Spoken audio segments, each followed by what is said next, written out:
In business news today, 3 things to know. First, all eyes on the U.S. dollar, why its strength determines how the United States is viewed around the world. Then, big bucks being spent in Hollywood for the Oscars. We'll break down the cost to put together Tinseltown's biggest night. And bad boys and girls in professional sports, how scandalous behavior is causing big problems for sponsors. Xchange starts right now.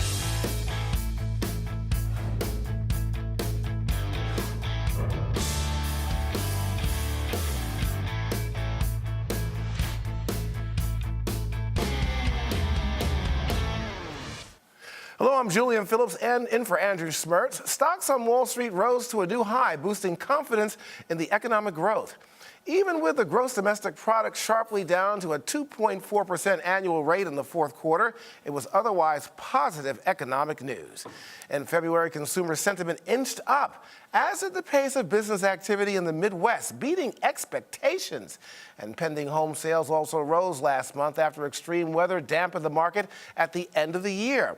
However, new concerns over the U.S. dollar have some emerging markets on alert. We'll have more on that in a minute, but first let's take a look at how the markets did today. The Dow closing up at 16,321, the S&P 500 closing up to 1859, and the NASDAQ end of the day closing down to 4308. Here's a look at the stocks we are watching today. This afternoon, U.S. retail chain Sears is actively reviewing its data systems to determine if it has been targeted by a cyber breach. Not again. Now, the move follows several high-profile attacks on retailers recently that have comprised personal information for millions of customers. Sears closing at $44.75. Online retail giant Amazon is reportedly in talks with music labels to offer a streaming service to subscribers. No word on the cost of details of the plan, but earlier this year, Amazon announced it may raise the price of its Prime membership by as much as $40 to $110 a year. Amazon closing at $362.10. And toy maker Mattel has agreed to buy Mega Brands, the makers of the toy Mega Bloks, which competes with Lego for approximately $460 million. Mattel says it will keep Mega Brands headquartered in Montreal. Mattel closing at $37.31. Now for a look at commodities. Gold is closing it down at $1,324 an ounce, and oil closing up to a cool $102 per barrel. Interesting. Well, for more on the strength of the U.S. dollar and its impact on the global economy, we turn to economist and University of Maryland economics professor Peter Morici. Peter, welcome to the show. Oh, nice to be with you. I want to talk about the whole incident here of the U.S. dollar and also what power our country has in determining things around the country. I call them the Gang of Three. Of course, Alan Greenspan, Ben Bernanke, and now Yellen. Almost like that E.F. Hutton commercial. When E.F. Hutton speaks, people listen. When the Fed chair speaks, does the world listen? Well, yes, but I don't know that it much affects the value of the dollar unless there's a radical change in policy. When Bernanke announced, quantitative easing this round, I mean, it had an effect on the dollar because people did expect that purchases of the U.S. bonds by the federal government would boost its value. Essentially, it would make the U.S. a more attractive place to send your money because the Fed was buying it. Now, what's going on with the dollar is really a function of unsettled situations in third world countries. A lot of, or the emerging markets as we now call them, you have to forgive me for my age, emerging markets, many of them are all not that well managed, and they complained when Ben Bernanke started quantitative easing and it made the dollar go down. Now they're complaining that we're tapering and it's making the dollar go up. The fact is, no matter what we do, they complain because their economies are often not that well run, or they're artificially juiced by exchange rate manipulation. Interesting. You talk about the dollar and people blaming the dollar for the world's woes, and South Africa's President Jacob Zuma blaming the dollar for the weakening rand. What are your thoughts on this? There really isn't much that we can do to satisfy the world when it comes to the dollar. Generally, the dollar is the unit of account. Everybody pegs against the dollar, so to speak. So we really can't influence its value very much, but other people can influence it. For example, the Chinese right now are pushing down the value of their currency. They're basically dumping yuan, their currency, and buying dollars. The state-owned banks are doing that at the direction of the People's Bank of China. because they want to make their exports to the United States cheaper. What's the effect there? It robs Americans of jobs. Because those exports to the United States displace products that otherwise would be made here, but for that cheap yuan policy. Why is China doing that? Well, in recent weeks, other emerging market economies have had their currencies fall, and China doesn't want to lose an advantage vis-a-vis, competition with Vietnam or South Korea and so forth. What all this means is the United States is going to have more imports, fewer exports in 2014, and less growth. They are shipping their unemployment to the United States with their currency manipulation. Peter, of course, the dollar is still the currency of choice or standard around the world. But I want to ask you another question. I just want to just take a little diversion over here. We've got conflicts all across all the world, or most recently right now, all eyes are on the Ukraine. How much does a strong dollar determine how strong we are in being able to help deal with conflicts around the world? For instance, will Putin listen to us based upon the power of our dollar, of our currency, of our economy? How does that work? Is there any ties to all of this? It depends on who you're talking about and under what circumstances. Right now, when it comes to the Crimea, the only thing that would work would be 2 American aircraft carriers offshore in the Black Sea. That would work. Unfortunately, we might lose those aircraft carriers because that's where the Russian the Mediterranean fleet is based. That's their warm water port. There's a very peculiar situation there, in that their warm water port is in a foreign country because the Russians once owned Crimea but ceded it. It was ceded to the Ukraine when it was part of the Soviet Union. So it's a very mixed situation there. But there's really not much we can do. What really influences our leverage with regard to Russia is the price of oil. When a good way to understand Russian power is when the price of oil is up, Russia is a strong bull. When the price of oil is down, Russia is a meek little lamb. Right now, at this point of crisis, the price of oil is up, which is good for Russia, and very bad for the Ukraine. The reality is the Ukraine is too far away from Western power. Right. Really, almost in the interior of Asia. It's as far east as Europe goes. Right. Well, I think we're going to keep our... It's just like Georgia when they roll the tanks into Georgia. Sure. We really can't reach that far, especially with the dramatically diminished military power that we have because President Obama's priorities are elsewhere. Well, I got to tell you, Peter, you are just a wealth of knowledge, but guess what? We ran out of time. Well, we'll do this again. Absolutely. Peter Morisi, thank you so much for your time, sir. Take care. All right. Coming up this weekend, the Academy Awards is expected to be raking in the dough. We'll tell you how and what's going to happen when Arise Xchange returns. Stay with us. Because we live in a global, interconnected world, business news no longer stops when the markets close on Wall Street. And what we've discovered over the past few years of the financial crisis is that events and news that happen even in the smallest countries impact the United States and the world at large. As we bring together experts and analysts and thought leaders and CEOs and companies across many industries to not only provide the macroeconomic view, but news everyday people can use. Arise News is a different kind of network. We are able to tell our own stories, and we're able to cover stories in a way that other media outlets don't do. We've got world-class journalists, veteran journalists who have been in this industry for decades, not just in front of the camera, but behind the scenes as well. Arise News is a place where we can tell stories in an interesting, factual, inclusive way like no one else in the business can.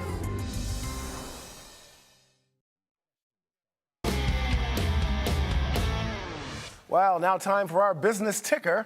The World Bank is withholding aid to Uganda over its new anti-gay law. The poverty-fighting institution, which typically avoids getting involved with internal political issues, postponed a $90 million loan to the country's health system over the passage of a law earlier this week that toughens punishments against gays. Now, the decision follows the announcements by Norway and Denmark that they would hold back donations to Uganda because of the law. Other donors have also threatened to follow suit.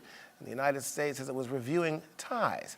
Homosexuality is a taboo in almost all African countries and illegal in 37, including Uganda. Well, America's crumbling infrastructure is the focus of a new federal report released today. In it, the U.S. Department of Transportation warns of a growing risk to drivers as aging bridges, roads, and highways continue to deteriorate. The preventative maintenance backlog for transit has reached $86 billion and was expanding at about $2.5 billion a year. The report follows President Barack Obama's announcement earlier this week of a $302 billion plan to repair the country's roads and bridges. The president's proposal is not expected to gain traction on Capitol Hill since the funding would rely on tax reform. If those lawmakers get more spine crunchers, things may change, of course. One of the world's largest Bitcoin exchanges has filed for bankruptcy. Tokyo-based Mt. Gox says it may have lost nearly $500 million worth of the digital currency due to hacking into its faulty computer system. U.S. federal prosecutors have subpoenaed Mt. Gox and other Bitcoin businesses to seek information on a recent rash of cyber attacks that overwhelmed some exchanges and forced them to suspend withdrawals. Mt. Gox never recovered, whereas rivals such as Slovenia-based Bitstamp have since resumed operations. And Quiznos, the sandwich shop chain, may also be filing for bankruptcy. According to a Wall Street Journal report, the company has been in talks with creditors about a plan to restructure its $570 million debt. Although a deal has not been worked out yet, the Denver-based chain has been struggling for some time as growing competition from other sandwich chains like Subway, Blimpie, and Jimmy John's has eaten away at Quiznos' bottom line. The company also suffered from years of disputes with its franchises, now reportedly down to about 1,200 or less. At Quiznos' peak, it had over 5,000 in the U.S. I'm going to be rooting for them. Well, the buyer of the Pink Star Diamond, the most valuable gemstone ever to be offered at auction, has defaulted, folks. It has led Sotheby's to acquire the nearly 60-carat flawless fancy pink diamond, which it sold back in November at an auction in Geneva at the time. The buyer, New York-based diamond cutter Isaac Wolf, outbid three rivals to pay over $83 million cool ones for that. Well, more than 40 million viewers are expected to tune into the Academy Awards hosted by talk show host Ellen DeGeneres on Sunday, and this translates into big bucks for advertisers, no doubt. Television ads cost about $1.8 million for every 30 seconds. These spots sold for around $1.8 million per 30 seconds. Well, Brad Atgate, Director of Research at Horizon Media, joins us now to break it all down. Brad, welcome. Hey, thanks, Julian. Now, for all of us who really love sports and really don't like entertainment that much, I just want you to tell me something. You better have the right answer. I'm going to chase you right off this set. Okay. The Super Bowl brings in more money for ads. Oh, absolutely. Yeah. Super Bowl's $4 million or 30, but the Oscars are second at $1.8 million. Yeah, that's a lot of money. Yeah, it is. But we're talking about a group of viewers around the world that are probably more high scale. Yeah, it is affluent, as is the Super Bowl. Super Bowl is gradually getting more affluent viewers. But yeah, you're right. The people who watch the Super Bowl, I mean, if you look at some trends, they're very affluent. They're about 50% more likely to have an income of $100,000 live in a home with $100,000 income. Mm-hmm. They live in 8 counties. They're very urban.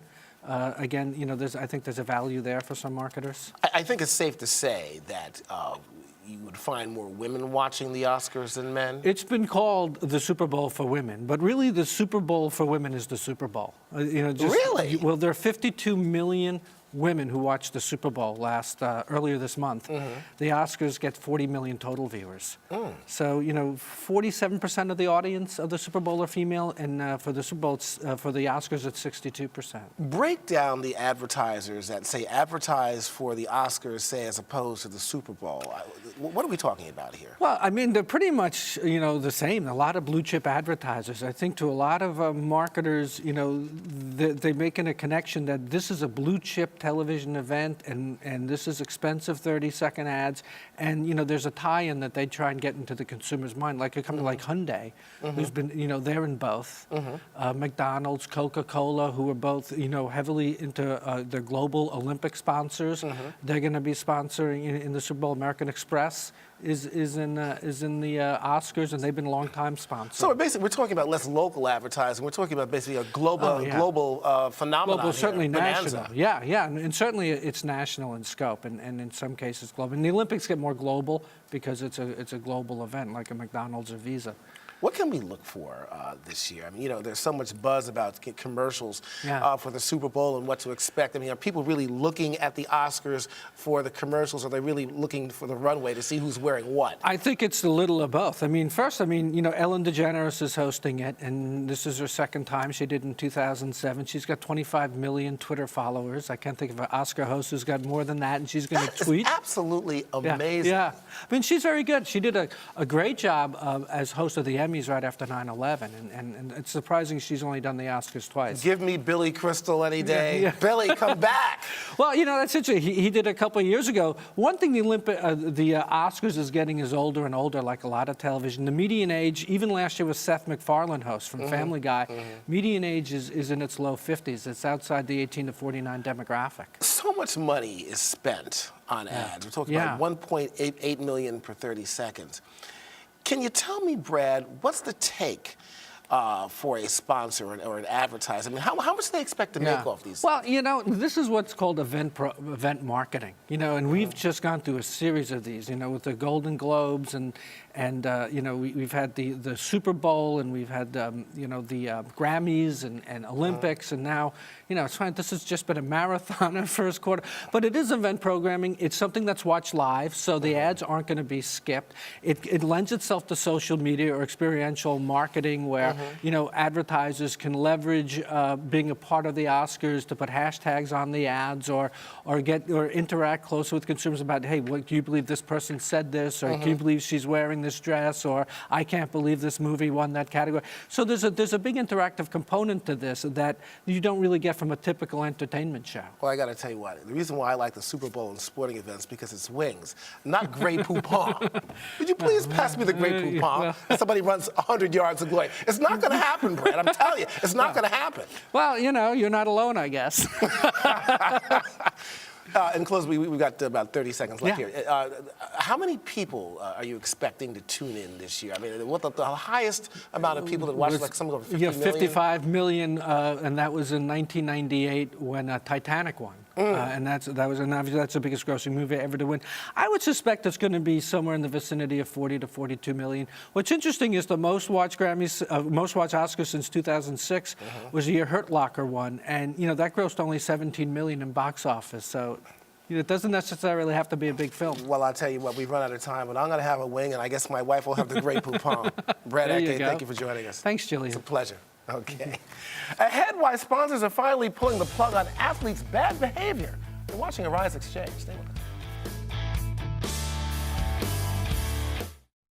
The great thing about Arise Entertainment 360 is that we cover the 360 of entertainment, food, fashion, lifestyle, culture. We're able to cover it all. And the thing I love most about the show is we're able to do a stunning combination of high and low. So we can talk about Rihanna on the red carpet, but we can also speak about high art with people like Sanford Biggers and Hank Willis. We actually spend quality time with our guests, and we really get to know them. It's really intriguing because we get a 360 look at our guests.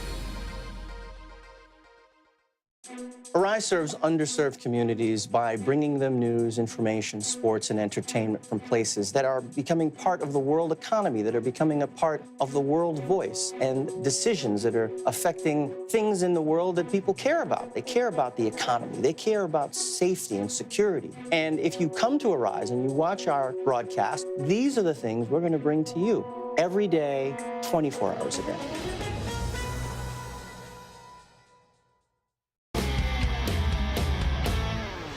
Welcome back to Arise Exchange. It seems like every day we're hearing about another professional athlete getting into trouble.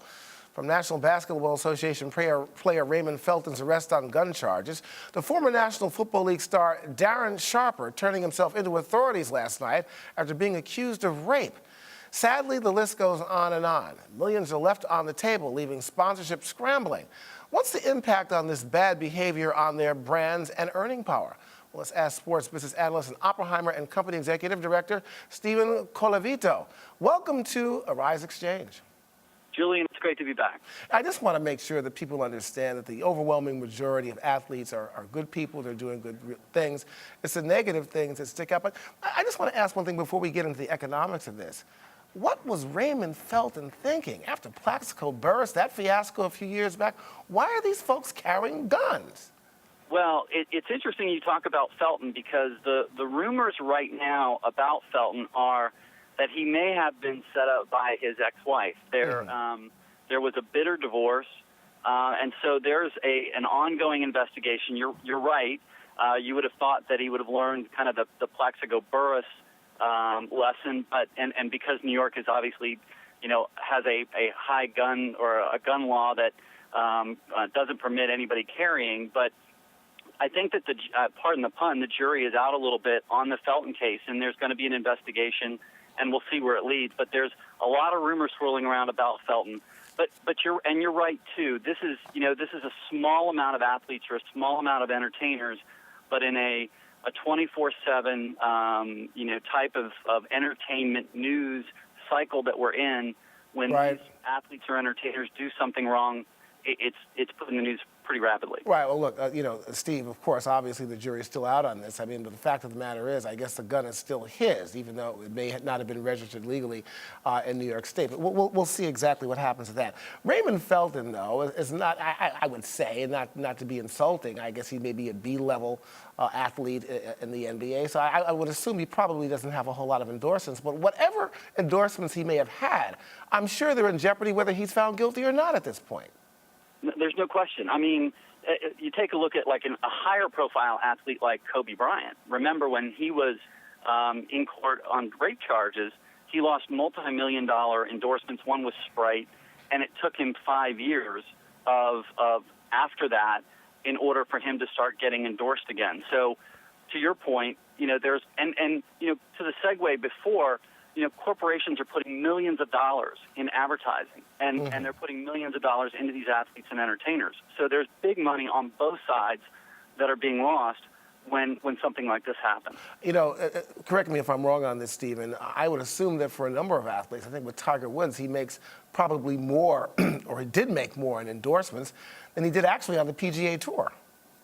He does, and about 2/3 of the $80 million that he made in 2013 was on endorsements and on appearance fees. So what he makes on the golf course is certainly a lot of money, but like Nike and Rolex, which are two big sponsors, actually give him bonuses when he wins.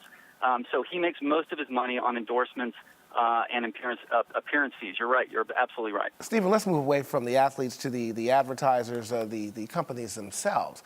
I assume they're probably walking kind of a thin line here as to what to do with these athletes when things like this happen. For instance, Nike. It seems to me that they also probably would lose a lot of business if perhaps they don't do something about dropping some of these athletes from their rosters when things like this come up. Is that correct? It is correct. And then there's a lot of, on the front end, there's a lot of due diligence that's done before taking on an athlete. So, there's multiple interviews. They do background checks. There's a lot on the front end, but it doesn't necessarily prevent something like an Aaron Hernandez, who was a Nike athlete, from doing what he did, and then subsequently Nike having to drop. But it's not only, the corporations and the endorsers. It's also the NFL. It's also the Patriots as a league office because they lose jersey sales. So there's a massive ripple effect, and that's where the millions upon millions of dollars across the board get lost when something like this happens. We got less than 30 seconds, Stephen, but I want you to ask this question also. Does the bad boy image, by any chance, maybe help some of these athletes in advertisements for some of these companies? The one person that comes to mind when you ask that question is Charlie Sheen, and he's on the entertainment side. But you remember, after the fight with CBS, he ends up getting another series, and then turned around that bad boy image into a multi-million-dollar deal with Fiat. So that was back in 2011. He's probably the only one that was able to take something that was a debacle and turn it into something that was a multi-million-dollar deal for him. Right. Generally speaking, bad boy images don't help. Stephen Colavito, thank you so much for your time, sir. Great to be back, Julian. Thank you. Absolutely. Next, a new way to enjoy your favorite tunes for free when Arise Xchange returns.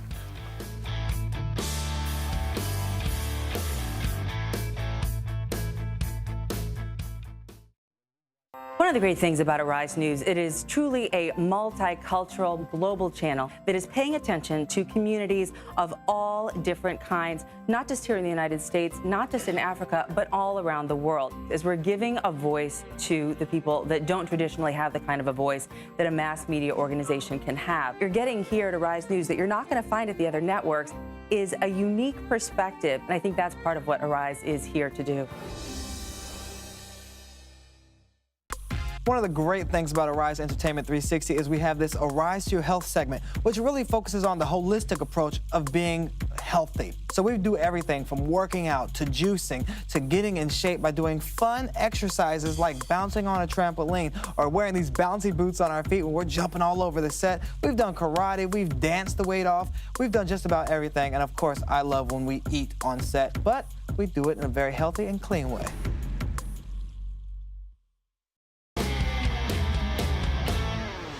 Welcome back. In tonight's Corner Office, it's being called the Snapchat or the WhatsApp in the world of radio. Hitch Radio is a messaging app where users can message friends while listening to radio stations around the world for free, folks. The creator, Allende Alacoy, is a former speechwriter, contributor for President Barack Obama, and helped to create iHeartRadio. And he joins us now to tell us about it. Welcome to the show. Hey, thanks a lot, Julian. It's good to be here. Okay, you're talking to an old guy here, like a technological dinosaur. You got to tell me, what is Hitch Radio and how does it work? I'm an old guy too. I'm 41, so I'm older than you.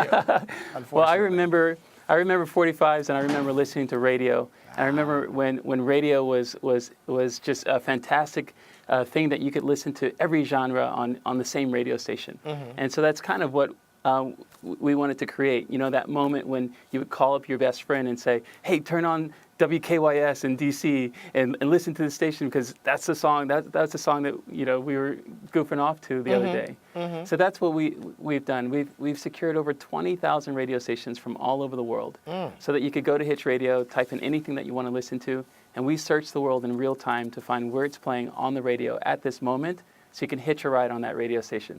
Now, and then the cool...